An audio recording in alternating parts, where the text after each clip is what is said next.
All right, G, starting with the unit number 6 of GCE O-Level Chemistry, which is known as chemical bonding. Again, we talked about a little bit about ionic bonding as well. आज हम एक overview लेंगे about all three types of bonding according to the proper O-Level syllabus. ठीक है, we have three types of bonding. Of course, you know कौन-कौन सी हैं जी? वो एक आपके पास है ionic, covalent, and then you have metallic bonding.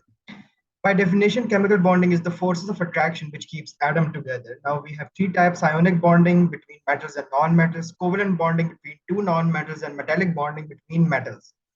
Now there's a question, why do atoms form bonds? Obviously to complete their valency and attain a noble gas structure, because every atom wants, if it wants to become stable, it has to have 8 outermost electrons in its outermost shell. And in order to complete those 8 electrons, it has to either lose or either gain electrons, or either by sharing electrons, because the atom which has 8 outermost electrons is said to be stable.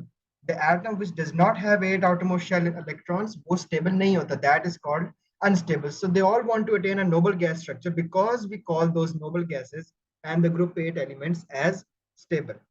In what ways do atoms form bonds? Either by losing electrons, gaining electrons, or by sharing electrons. Losing or gaining तो ionic bonding में होती है, लेकिन sharing electrons take place in covalent bonding.